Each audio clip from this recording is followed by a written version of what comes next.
victory is winning for our country. Hoy comienza un cambio de régimen político. Desde nuestros estudios en Washington, la opinión, el análisis y las voces que nos ayudan a comprender nuestro mundo. Es cuestión de querer, es cuestión de poder. Hoy en el programa, entrevista en exclusiva para televisión y primera para un medio hispano de Christopher Figueroa, uno de los hombres más cercanos a Hugo Chávez y director de los servicios de inteligencia bolivarianos desde 2018 hasta abril de 2019. En el SEBIN, Figueroa supervisó torturas, persecuciones y violaciones masivas de derechos humanos. Buenas noches, bienvenidos a Cuestión de Poder, en esta edición especial en el que hoy les ofrecemos una conversación en la primera entrevista en un canal de televisión, en un medio hispano, de quien ha sido director del Servicio Bolivariano de Inteligencia, el SEBIN, hasta hace pocas semanas. En Estados Unidos dice que está colaborando con las autoridades para liberar a Venezuela. Esta es nuestra conversación con él. General Christopher Figueras, gracias por estar con nosotros. Buenas noches. Buenas noches. ¿Es usted un torturador arrepentido? No soy torturador, pero estoy arrepentido de haber formado parte de ese desgobierno y de esa empresa criminal que dirige Nicolás Maduro. No, ¿Nunca ha participado usted en prácticas de tortura? Nunca. ¿Ha dirigido usted prácticas de tortura? Tampoco las he dirigido. ¿Ha permitido que se realicen prácticas de tortura en Venezuela? No las he permitido, a pesar de haber formado parte de organismos de inteligencia. Las combatí. De hecho, cuando llegué a la dirección del SEBIN, tuve que, de manera acelerada, realizar unos cambios de personas que, según denuncias que había recibido de familiares y de algunos privados de libertad, manifestaban haber sido tratados de manera inadecuada. ¿Tratar de manera inadecuada es un eufemismo para decir tortura? Malos tratos y torturas también. ¿Qué tipo de torturas? Hay personas que en algún momento se les dio una boleta de excarcelación, se les entregaba a quien eran sus carceleros y tenían hasta 1 año y 8 meses sin que los mandaran a la libertad. Eso es una tortura. O personas que en algún momento fueron perseguidas por razones políticas o por algunas razones económicas que eran extorsionados. Eso también es una tortura. ¿Quién decidía a quién se perseguía por razones políticas? Eso es una decisión de Nicolás Maduro. ¿Y usted despachaba con Nicolás Maduro directamente ese tipo de persecuciones? Él diseñaba a quién se iba a perseguir y giraba algunas instrucciones. Incluso tenía que instruir a la Fiscalía para que legalizara algunos hechos que a todas luces no son legítimos. ¿Puede darnos detalles de esas conversaciones que usted como director del SEBIN tenía con el presidente o considerado presidente del chavismo, Nicolás Maduro, hoy al frente de un régimen que muchos ya califican de dictadura? Una de las primeras conversaciones fue cuando lo puse al tanto de lo que era ese organismo, que él mismo lo calificaba como un centro de extorsión y secuestro.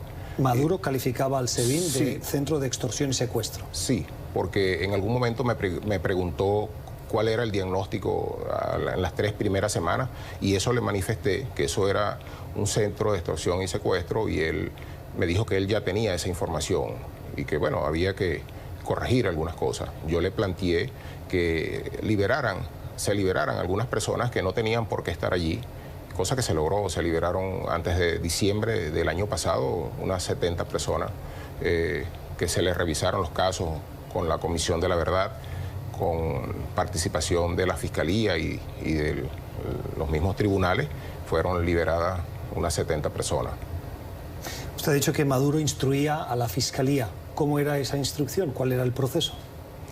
En Venezuela no hay libertad de los poderes y Maduro le da instrucciones al fiscal general, al presidente del Tribunal Supremo y ellos, por supuesto, cumplen las instrucciones que él le dice. Y los organismos de inteligencia y de seguridad se constituyen en organismos auxiliares de la justicia, pues. ¿Qué tipo de instrucciones les daba Maduro al fiscal, a la fiscalía?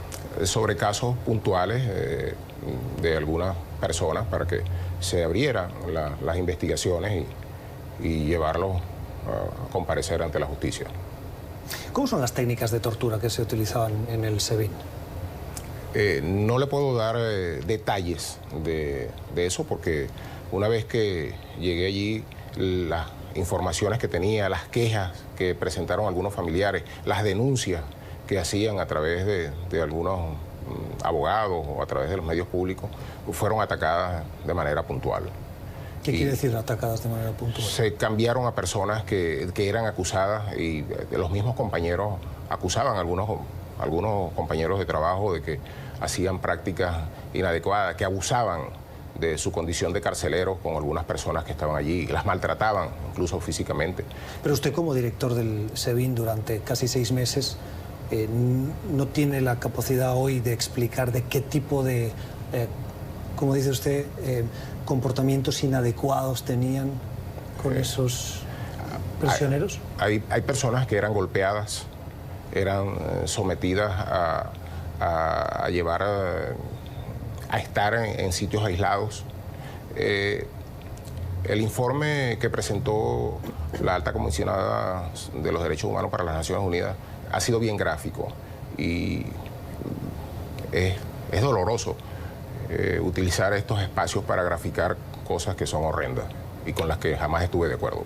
Nicolás Maduro ha dicho que ese informe está plagado de errores y que Michelle Bachelet ha cruzado una línea. ¿Usted qué dice?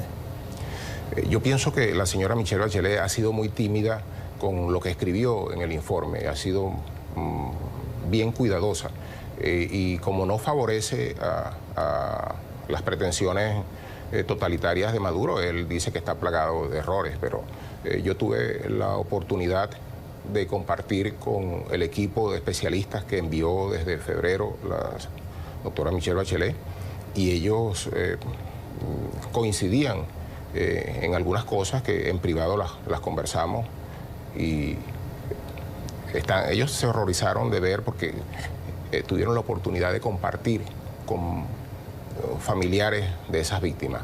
Incluso la misma doctora Michelle Bachelet se fue bien sensibilizada de Venezuela, lloró en un espacio escuchando el testimonio de algunas personas, se llevó papelitos, cartas, documentos, donde la gente clama por la justicia. Usted antes de estar en el SEBIN estuvo en la DGCIM.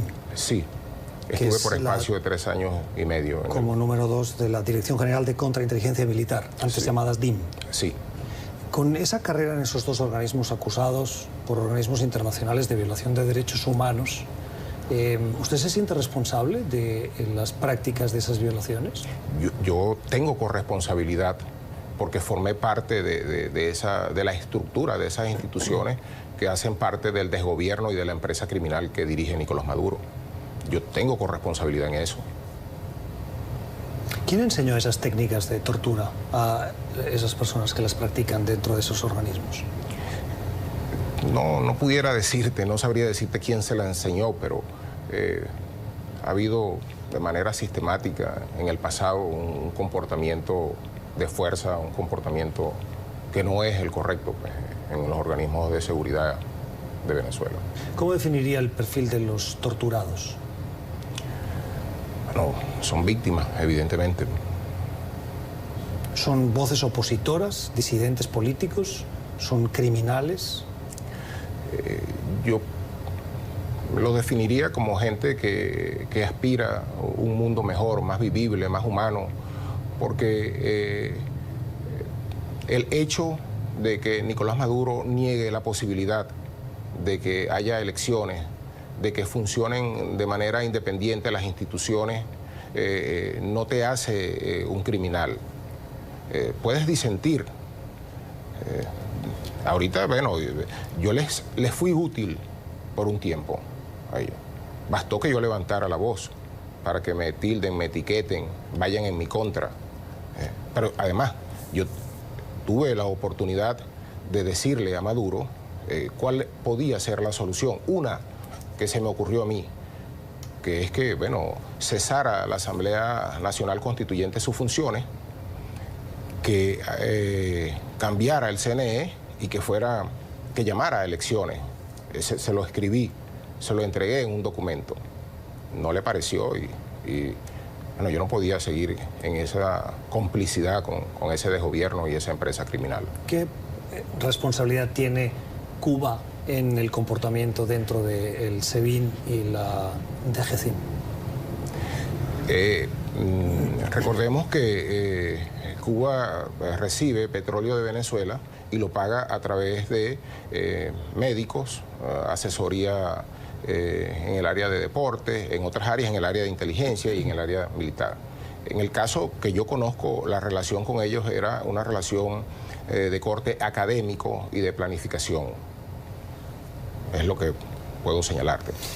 Uno de los expresos políticos, Loren Saleh, aseguró en declaraciones después de su liberación que en el SEBIN se torturaba y quienes lo hacían eran rusos e iraníes. Usted como director del SEBIN, ¿qué tiene que decir? En el SEBIN durante mi gestión no había personal ni ruso ni iraní. Había un grupo de asesores cubanos y era exclusivamente para el área académica y de planificación. ¿Qué quiere decir académica y de planificación? El SEBIN también tiene una escuela donde forma a sus propios funcionarios. Entonces se planificaba los distintos cursos que ellos debían pasar para hacerse funcionarios de carrera. Y se planificaba todo eso, se hacían los pensos de estudio y esa era la relación. Y en esa planificación también se hablaba de técnicas para forzar a que determinados prisioneros reaccionasen, respondieran de alguna determinada manera. No bajo mi dirección, porque yo coordiné con la escuela de la Fiscalía para que se les diera, se adecuara las nuevas técnicas de interrogatorio, las nuevas técnicas de sumariación y todo eso. ¿Cómo son las nuevas técnicas? Las nuevas técnicas de investigación, de interrogación, como dice usted, ¿en qué consistían esas nuevas técnicas? Bueno, que sea un Estado garantista, que se le respeten los derechos humanos, que se le respete el debido proceso y que haya la posibilidad de que la persona se defienda. Pero hace un momento hemos convenido que Nicolás Maduro tenía a la Fiscalía bajo sus órdenes y al SEBIN bajo sus órdenes, por lo tanto el debido proceso ya de entrada no existe, ¿no? Sí, pero bueno, es una cuestión de ética. Desde luego yo trataba de inclinarme hacia el deber ser. No es ético que le enseñe cosas inusuales o cosas que no corresponden a los funcionarios que van a ser garantes de la seguridad de los ciudadanos, de todos los ciudadanos, no de una particularidad.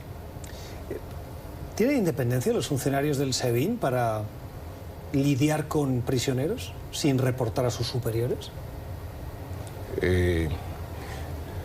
Mientras yo estuve en la dirección tenían que reportarme. De hecho, tenían que hacer, cada vez que llegaba una persona, se le hacía un video, se le tomaba fotografía, se reseñaba fotográficamente y eso se archivaba, se almacenaba para, en caso de que alguien quisiera decir que fue maltratado, nosotros teníamos el registro de que no había sido así. ¿A quién reporta el SEBIN? Directamente lo operacional a Maduro y lo administrativo a la vicepresidenta.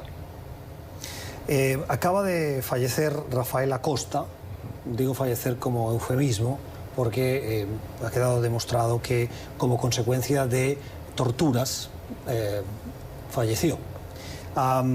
¿Usted qué tipo de torturas cree a las que fue sometido este capitán del venezolano? Bueno, lo asesinaron. Tú has utilizado un término tímido y suave. Lo asesinaron. Lo maltrataron. Fíjate que lo que se dice públicamente, no podía levantarse de la silla donde estaba, no podía ni hablar. Cuando habló fue para pedir auxilio. A estas alturas que se está haciendo esta entrevista, a su esposa no le han entregado el cuerpo. ¿Qué tipo de prácticas, a qué tipo de prácticas fue sometido el capitán?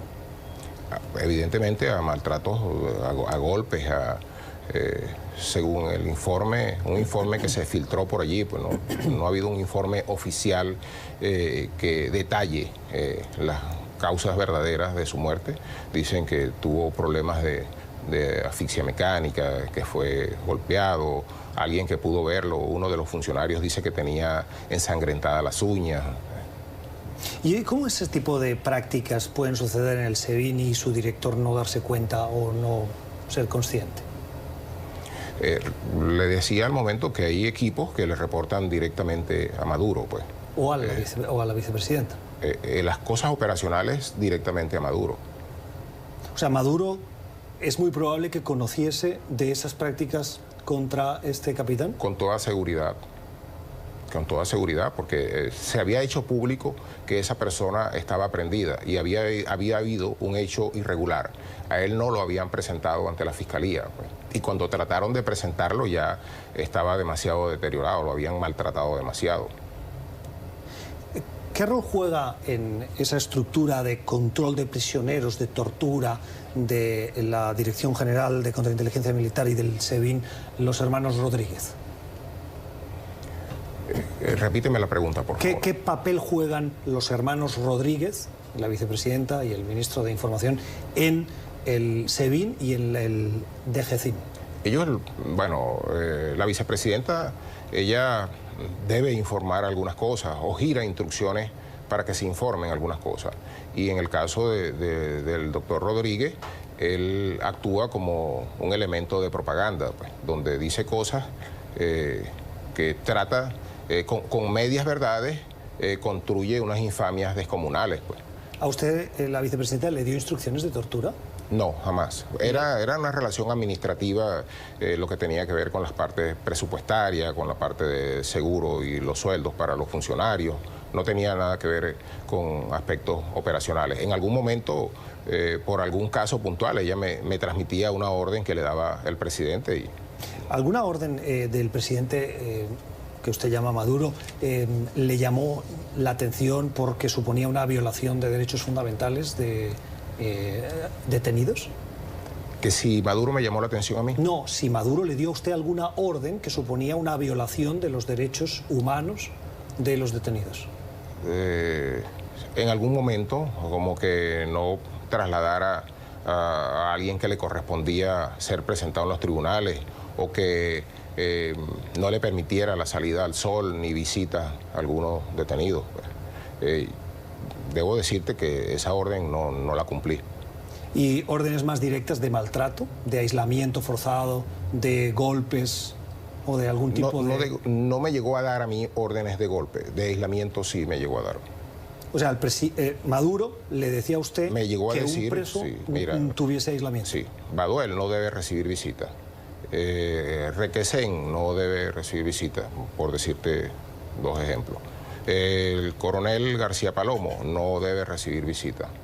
Entonces, bueno, son seres humanos. Con esas personas conversé y permití que la familia los visitara, que les hicieran exámenes médicos, incluso que hasta sus médicos personales, si podían atenderlos por alguna afección de la salud, una cosa de confianza y el drama que se vive en el país con el tema de la salud también. Seguimos en nuestra conversación con el general Christopher Figuera, que ha sido director del SEBIN, del Servicio de Inteligencia de Venezuela, a las órdenes de Nicolás Maduro en los últimos meses, desde octubre del 2018, del año pasado, hasta recientemente que salió y que ahora está en Estados Unidos. Dijo usted recientemente que cuando usted llegó al SEBIN vio la corrupción en un nivel que no había visto nunca antes. ¿Qué vio? Me di cuenta de que la familia presidencial y algunos otros altos funcionarios negociaban con el hambre del pueblo a través de las empresas con las que se compraba alimento, negociaban con los recursos del pueblo a través de empresas mineras y por supuesto eso impacta porque no se justifica que un país tan rico, con tantos recursos, con gente joven, deseosa de vivir, de alcanzar la prosperidad, esté sometida a semejante miseria cuando hay una clase política reducida disfrutando de los recursos de todos los venezolanos. Usted ha dicho que Maduro estaba al frente de una empresa criminal.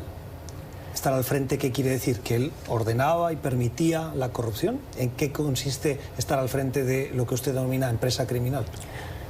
Cuando una persona que la eligieron para que conduzca el destino de todo un país, de los que están de acuerdo con él y los que están en desacuerdo, es de todo, es capaz de secuestrar las instituciones solo para sus fines, para su servicio, eso se constituye en una empresa criminal. Porque es un Estado, yo no puedo colocar todo el aparataje del Estado para mi servicio y pretender que yo no me voy a ir porque yo no quiero irme, pues me entusiasmé con el poder y no creo en la democracia, entonces pretendo quedarme de esa manera. ¿Cómo se beneficia Maduro y su familia de la corrupción? A través de la asignación de contratos que favorecen a esa corporación, sin licitación alguna, sin revisión, las revisiones de rigor que deben darse. ¿Qué tipo de contratos? En el área de alimentación, en el área de la construcción, en el área minera. Ahora mismo están hablando de embellecimiento de las ciudades y esas se las dieron a empresas sin licitación alguna. Pero ¿de qué sirve embellecer una ciudad cuando tienes un hospital de niños donde los niños se están muriendo por falta de una atención? ¿Y qué pasa cuando se adjudican esos contratos sin licitación pública? Bueno, se hace sin licitación pública, la ciudadanía no puede enterarse. Sí, ¿pero qué recibe Maduro en su entorno, en esa empresa criminal que usted describe?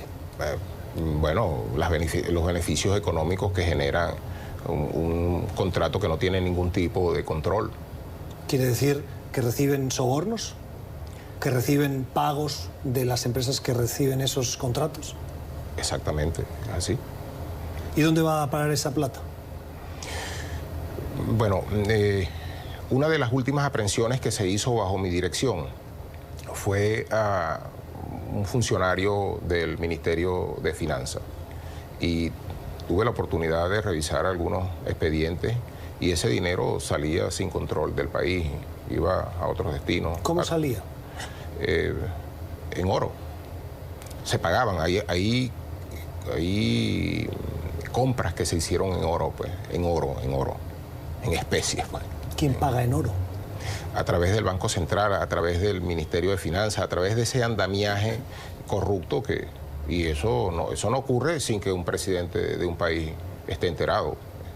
Esa situación asquerosa fue una de las que me llevó precisamente a dar ese paso, pues. Ese oro que, según lo que usted me está relatando y que NTN24 no ha podido confirmar de manera independiente, nos basamos en su testimonio, ¿cómo salía del país? ¿Por qué medios? Por vías aéreas. Hay investigaciones que se han hecho porque se han filtrado algunas cosas y en algún momento desde el SEBIN se contribuyó a que la información no se filtrara. Pero después cuando me puse a profundizar por qué tiene que ser de esta manera, bueno, es el tema del bloqueo, qué es lo que está ocurriendo. Bueno, descubrí que habían compras que se hacían, se pagaban en oro y había cosas que no, los bienes que se compraban no entraban. ¿Dónde iba a parar ese oro cuando salía del país? Hay hasta donde pude investigar, hubo una cantidad importante que fue hasta Turquía y países cerca en el Medio Oriente. ¿Y más cercanos?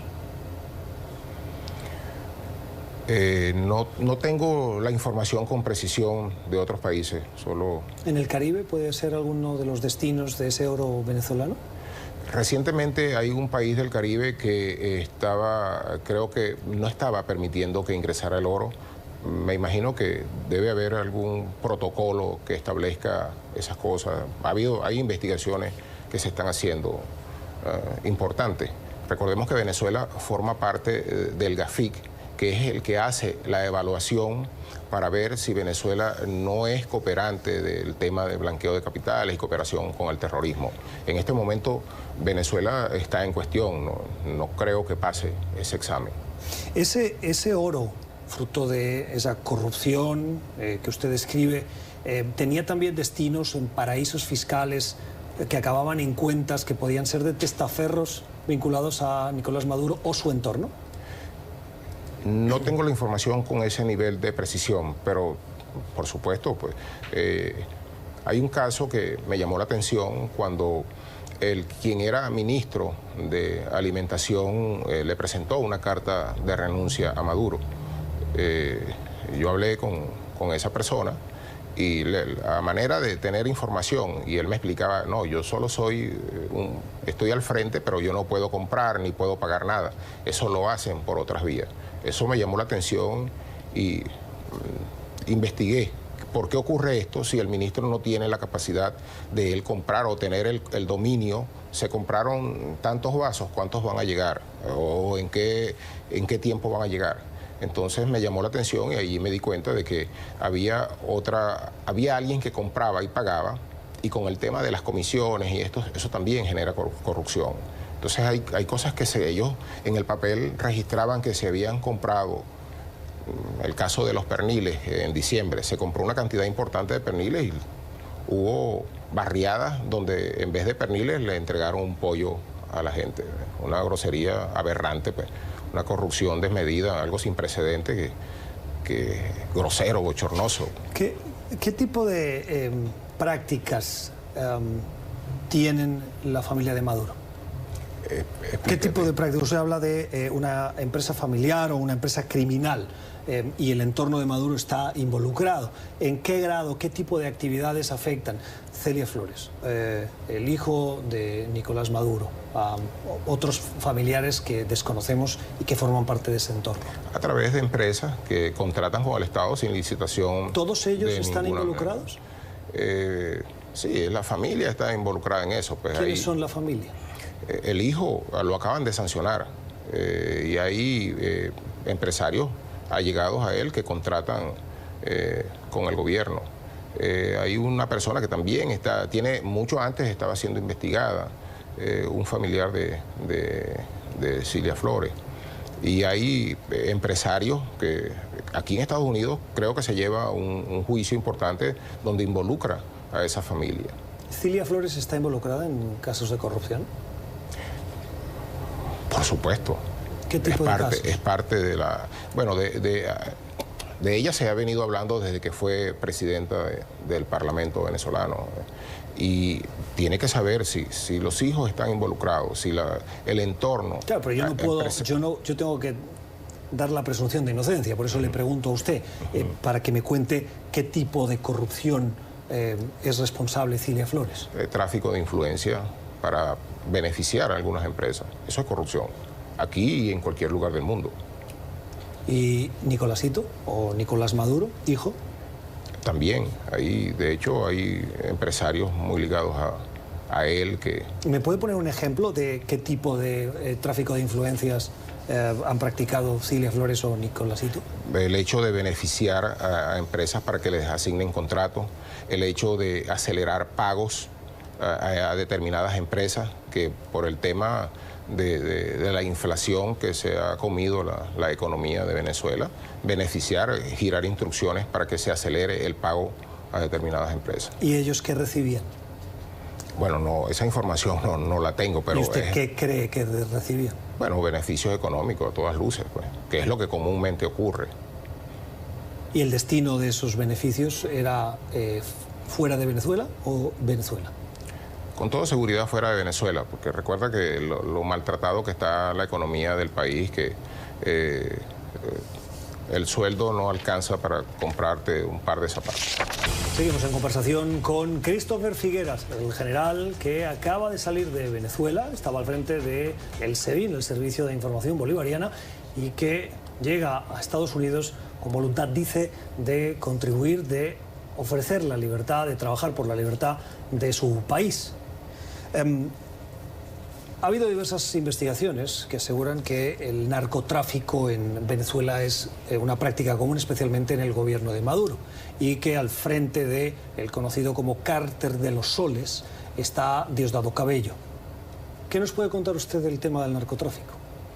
Bueno, En relación con eso, te comento que en el SEBIN, antes de mi llegada, eso no se investigaba. Y me enteré porque hubo un caso donde un funcionario estuvo involucrado en un hecho de esa naturaleza, y cuando ordené revisar cuál era el tratamiento y cómo se había llevado, uno de los comisarios me dijo: mire, aquí ese tema no se toca para nada. Cuando dice un funcionario, ¿a qué se refiere? A un funcionario de... ¿Un alto funcionario? No, a un funcionario del organismo.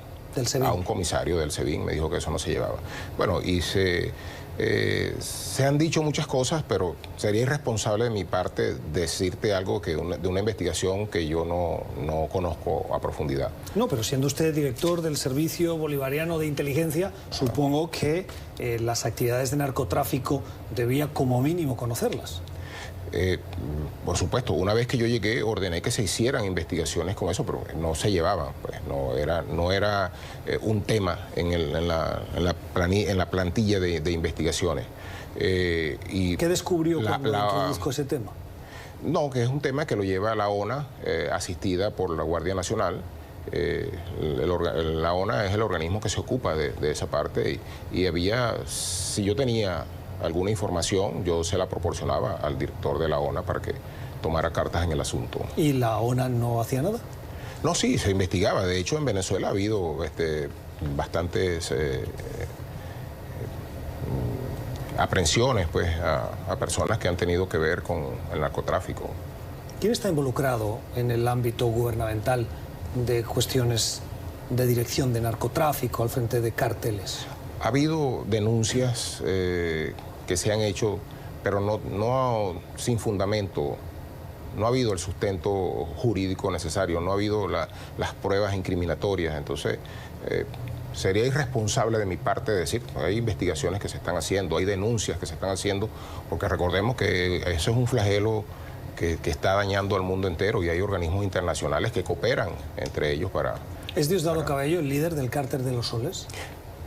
No tengo esa información. Usted estuvo en la dirección de contrainteligencia militar. Sí. Como número 2. Sí. Al frente del DGCIM estaba Néstor Reverol. En el 2015 Néstor Reverol fue investigado por fiscales estadounidenses. Perdón, Néstor Reverol no estuvo en la DGCIM. Es como ministro del Interior. Ah, okay. Y el SEBIN depende del Ministerio del Interior. El SEBIN depende de la vicepresidencia. Ajá. No del Ministerio del Interior. Ok, gracias por la puntualización.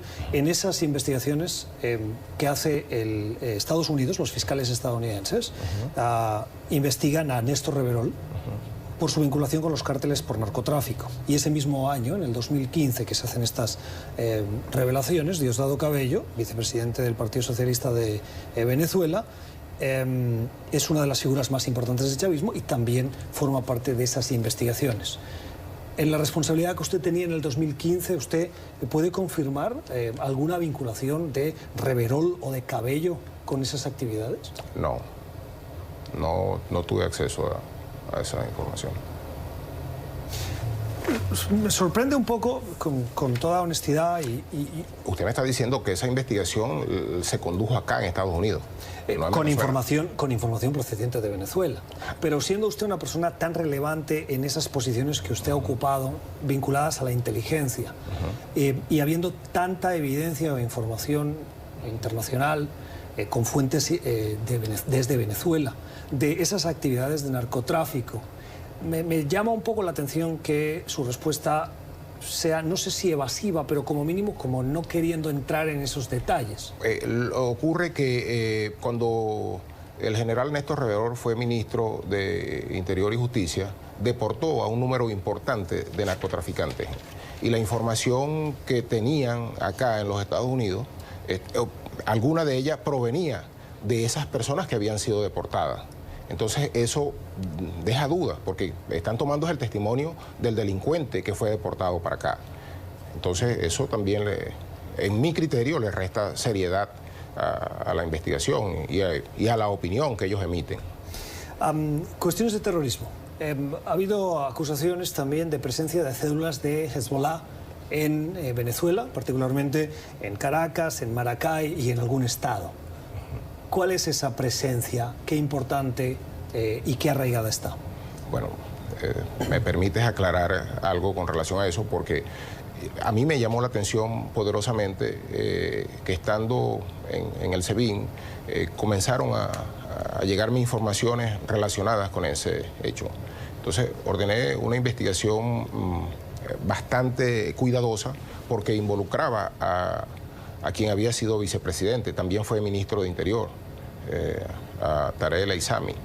Y la información que me llegó efectivamente es que en el estado Aragua, un estado céntrico del país, en el estado Bolívar, un sector minero, en Caracas y en Nueva Esparta, había presencia de elementos con características árabes, no nacionales, y que hacían parte de eso. Eso fue en mi paso por el SEBIN, lo que pude averiguar. Me llamó la atención y quise hacer esa investigación. ¿Y qué hacían esas personas en Venezuela? Lo que me decían era que ellos estaban aislados, que dependían de Tarek El Aissami. En Guayana específicamente estaban vinculados a unas empresas que tenían que ver con el sector minero. ¿Pero no les sorprende que haya ciudadanos de otros países que cuando uno les pregunta dicen no, no, es que dependemos directamente del vicepresidente? No entiendo la... Cuando usted hace esas investigaciones y identifica a ciudadanos extranjeros que están en el país y que frente a las indagatorias de qué están haciendo, su respuesta sea dependemos de Tarek El Aissami. No se entrevistaron, no se llevaron para allá. Esa es una investigación que hicieron los detectives, los investigadores, de ver si realmente era cierto que había unas personas no nacionales que estaban en alguna actividad. ¿Y estaban? Sí, ellos me confirmaron que sí estaban. Yo le dije, ¿hasta qué alcance más o menos tiene? Es una cuestión bastante delicada. La información me la complementaron ya a comienzos de este año. Sí, efectivamente. ¿Eran cédulas terroristas? No eran nacionales. No te puedo decir que eran células terroristas y etiquetarlos como tal, pero eran un grupo que es extraño. No era un grupo de colombianos, no era un grupo de brasileños, no, unas personas que debían haber cruzado el Atlántico para llegar a... Y cuando sus informantes le dicen que esas personas han reportado que dependen directamente de Tarek El Aissami, ¿usted fue a preguntarle a Tarek El Aissami sobre esas cédulas? No le pregunté. No le pregunté porque estaba haciendo una investigación y él... además, un tipo poderoso dentro del gobierno que es parte de esa empresa criminal, yo no podía poner en evidencia que estaba investigándolo, porque seguramente me iba a traer problemas. Seguimos en nuestra conversación con Christopher Figuera, general venezolano que acaba de llegar a Estados Unidos y que relata su historia y cómo ve Venezuela. El 1 de mayo, en Venezuela, estaba previsto lo que se ha venido a llamar un alzamiento cívico-militar. Pero, por las informaciones que conocemos, se adelantó al 30 de abril. ¿Qué pasó?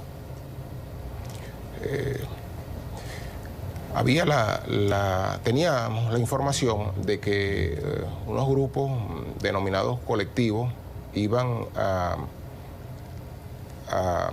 enfrentar la marcha que tenía la oposición.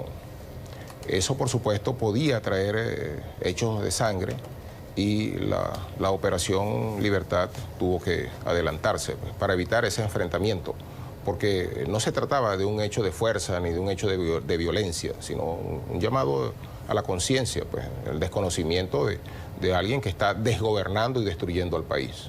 ¿Quién estaba involucrado en ese plan?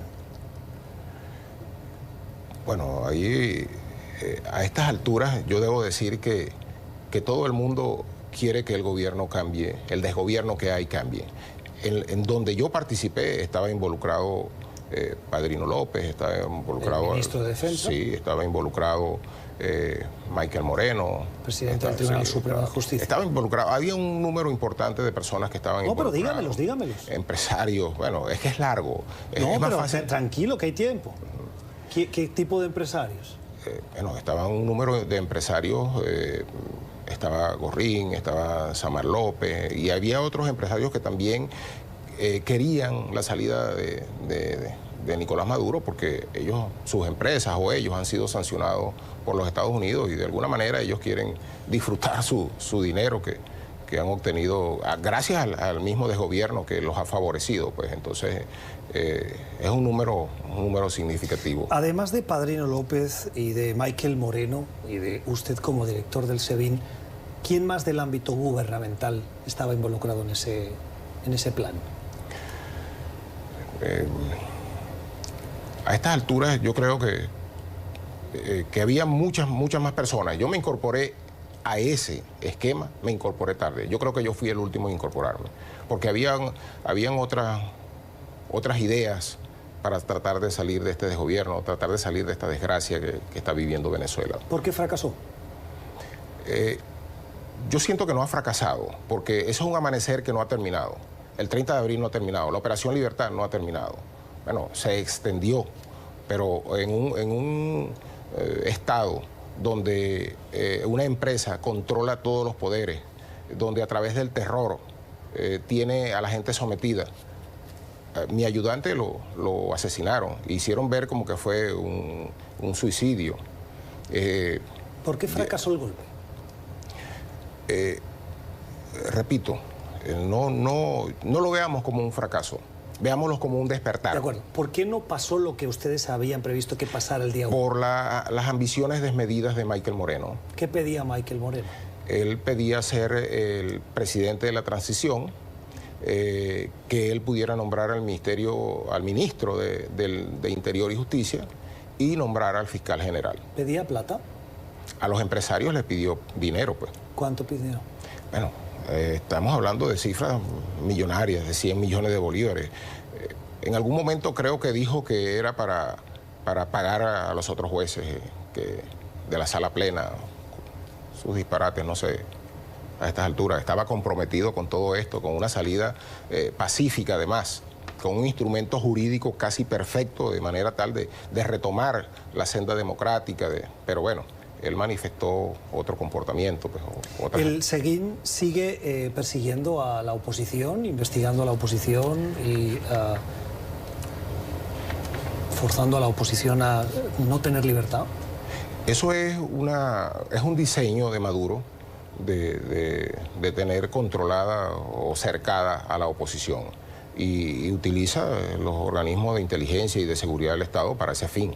¿Cómo valora lo que está pasando entonces en Barbados, en ese diálogo que se está produciendo, si tanto la oposición como Maduro saben que Maduro les está persiguiendo, que son controlados, que no hay libertad y se sientan en esa mesa? Esa es la más grande estafa que Maduro le está haciendo al mundo y al pueblo de Venezuela, el tema del diálogo. Él no cree en eso. Él lo ha dicho además. Él ha dicho que ni por las buenas ni por las malas se va a ir. Y ha utilizado todo un aparataje propagandístico para hacerse ver como un hombre de diálogo. Siempre lo ha dicho. Pero el diálogo lo favorece a él le importa el diálogo cuando lo favorece. Cuando no lo favorece, entonces etiqueta a la oposición, etiqueta a quienes le adversan políticamente. ¿Por qué la oposición se presta? No se trata de que se presta, la oposición trata de que haya un camino civilizado, a mi entender, para llegar a un acuerdo de que él se vaya, deje el gobierno, el desgobierno, y permita que haya elecciones libres, que haya independencia de los poderes. Pero él lo ha dicho, a veces le dan ataques de sinceridad, y en un programa de televisión o en una locución de las que acostumbra, dice cosas que uno tiene que saber evaluar entre líneas. Pues él no cree en eso. Es una estafa. El diálogo es una estafa. Él lo está promocionando porque se siente arrinconado. Cada vez que ocurre un hecho que pueda moverle el piso, sacarlo de su estado de confort, él habla de que vamos a luchar contra la corrupción. Con ese cuento pidió una ley habilitante en el 2013, en el 2014, por allá, y no ha hecho nada. ¿Cuál es la salida para la situación en Venezuela? Que Maduro deje el poder y haya elecciones. Bueno, pero usted ha dicho que no se va a ir. ¿Cuál es la salida para que Maduro salga? Bueno, mira, a esta altura Maduro con su comportamiento legitima cualquier acto que se haga. ¿Está hablando usted de una intervención militar? Estoy hablando de cualquier acto que se haga para que él deje el poder. Entonces, fíjate que lo que tú me preguntas del diálogo, y da risa, conociéndolo, sabiendo que él diseñaba ese andamiaje para que la gente creyera que él era un demócrata, entonces invita y lanza unos puntos. Esto es lo que se va a tratar y anda promocionando algo en lo que él no cree si no le favorece. Ellos recibieron, te pongo un ejemplo de su comportamiento, que es además perverso, lleno de maldad. Ellos recibieron a la doctora Bachelet muy bien y pensando que ella iba a decir lo que ellos querían que dijera. Bastó que ella dijera la verdad de lo que está ocurriendo. Usted ha dicho que es corresponsable. ¿Duerme usted tranquilo? No duermo tranquilo. ¿Cómo voy a dormir tranquilo cuando hay niños que se están muriendo, cuando hay 5 millones de venezolanos que han dejado a su familia y se han ido a sobrevivir para otros lugares y dejan a su familia sobreviviendo? ¿Cómo voy a dormir tranquilo? Dormiré tranquilo el día que Maduro ya no esté en el poder. Señor Figuera, esa cámara de allí, la cámara 3, va a tener ahora el piloto encendido. Ahí están mirándole víctimas, familiares. Quiero que les diga a usted, mirándoles a la cara, qué siente y qué les quiere transmitir. Las personas que fueron víctimas del abuso, de la tortura en Venezuela, yo quiero pedirles perdón, porque fui corresponsable de la permanencia en el poder, en el desgobierno de Maduro y su empresa criminal. Cuenten ustedes conmigo y si yo tengo que atestiguar para que se haga justicia por sus deudos, no dudaré en hacerlo. La confesión del general Christopher Figueras, hoy en Cuestión de Poder. General, gracias por haber venido a Cuestión de Poder. Gracias a usted por permitirme darle un mensaje al mundo y que sepan que ando en esta cruzada para liberar a mi país de la desgracia que vive. Nosotros damos la voz, ustedes juzgan. Gracias por su atención. Feliz noche.